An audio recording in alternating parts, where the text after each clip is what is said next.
你看，这全部都是公墓，还有第2层、第3层。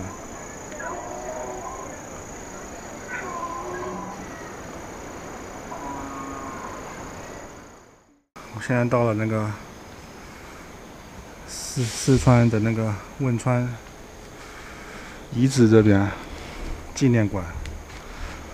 我还没去那个中学，打算晚点再过去。青海出来的时候，车子发生问题，就是依维柯长老见到的那个高反。不过问题我已经全部都解决掉了。不过这个我们先不聊这一块，想知道的有依维柯房车的可以跟我私信啊。路途上，第一个是遇到车子状况嘛，都把它解决了。第二个是四川的山路太多了。还有就是当我快到汶川的时候，还碰到那个土石流，因为下大雨，结果有点绕路，就绕了大概快300公里吧。不管怎么样，终于今天到了。哇，还认得出什么车吗？这就是那个纪念馆的 Hilltop， 就是。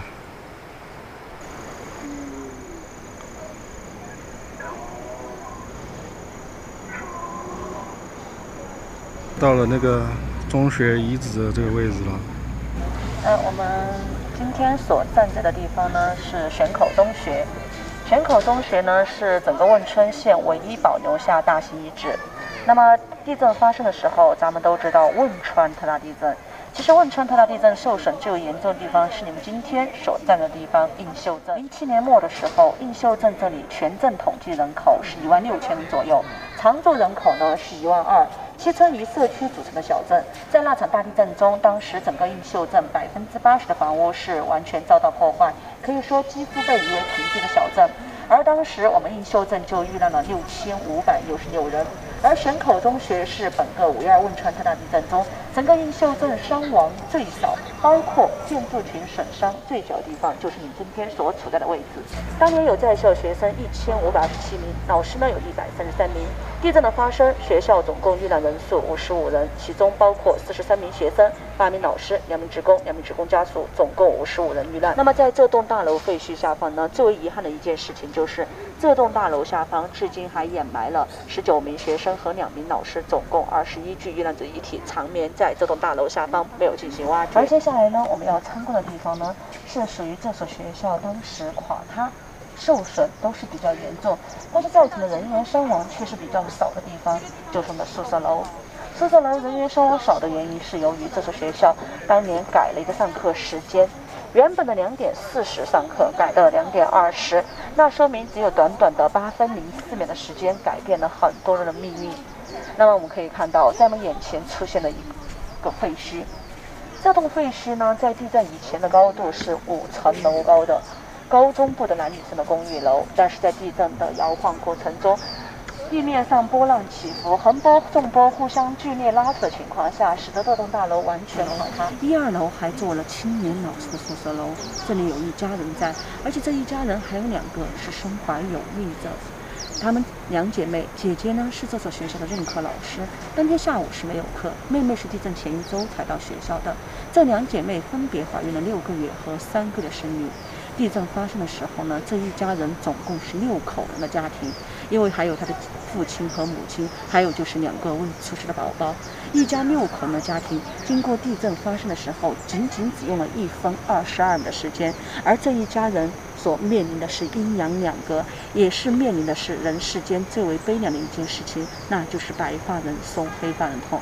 当时这一家人仅活了一位年迈的老父亲，老父亲的幸存完全是由于不在宿舍楼里面，他是在外面倒洗碗水才能幸运的躲过这场灾难，而母女3人吃过午饭就在里面午休。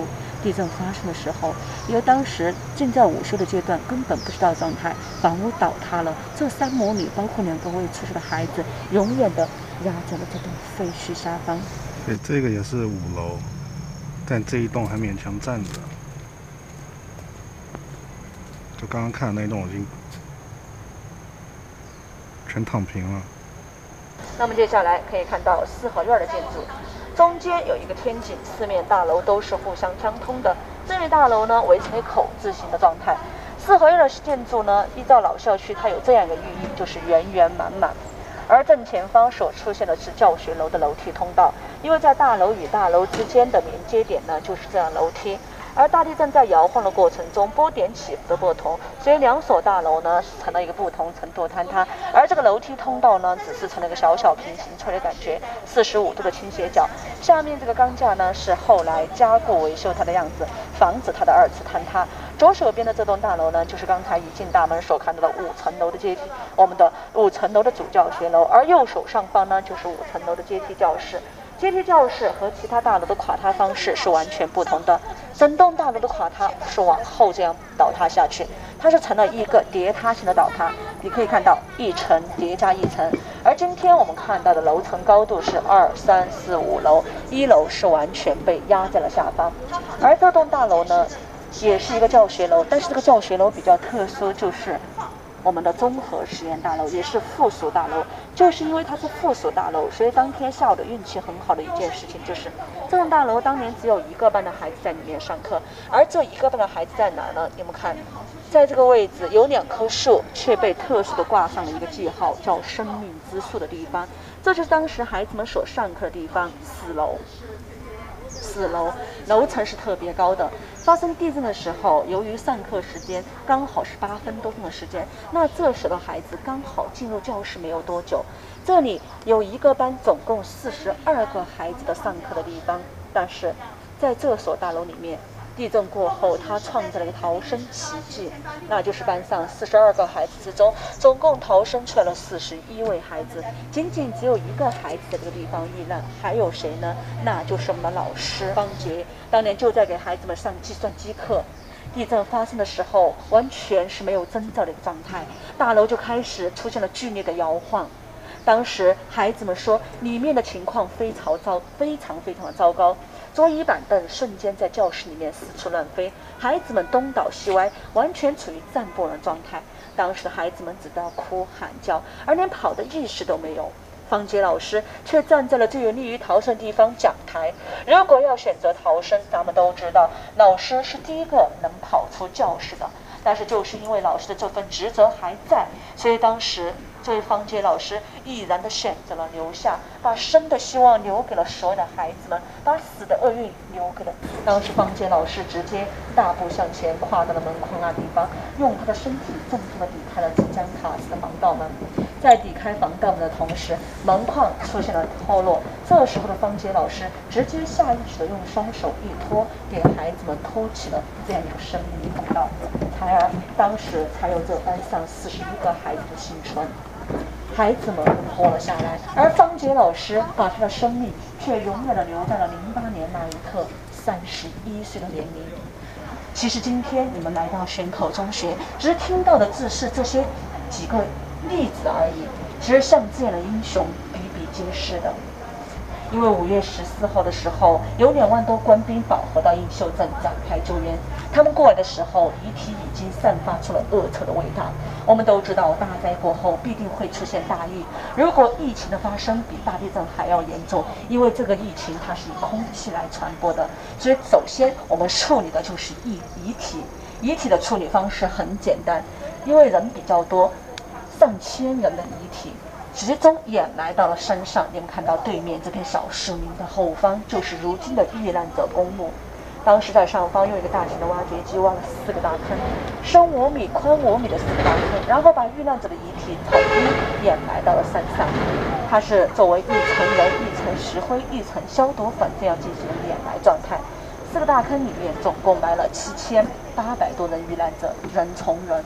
最厚的1层人达到了7层人之高，最薄的都有3层人。这就是我们如今的遇难者公墓。而对面这栋大楼呢，对面这个大楼有一个物体可以让你们想象出当时地震的一个晃动力，那就是最顶端上方有一根凳子，平台上那个凳子。咱们都知道，凳子是出现在教学楼里面的，但是这个凳子当时离这栋大楼离哪栋教学楼比较近呢？就是我们的阶梯教室，而阶梯教室又和当时这个位置还有一个通道所在。这个通道至少还是有几米远的距离，但是当时在塞晃的过程中，直接从我们阶梯教室的某一间教室里面晃到了上面去，可以想象出当时的晃动力有多么强大。正中这个地方，相当于是在我们流棉沟那个地方，相当于有251颗广岛原子弹同时所爆炸的能量。所以当时站在平地上，当时是无法载人的，很多人都在这一刻都是趴倒在地上的。我们在躲避大地震的时候，要选择在什么地方才是就是因地自己的逃生方式，不是所有地方都往卫生间里跑。特别楼层矮的地方，你往卫生间里跑，别人会说你傻。因为楼层越矮的地方，我们就越应该往外去逃生。楼层高的我们是没有办法，因为你想跑也跑不出去了。房子要塌的速度永远比你跑的速度要快出许多倍。映秀镇呢是属于广东省东莞市对口原建的。在这个地方，他们总投资达到了17.19亿元，重建的规划面积1.04平方公里。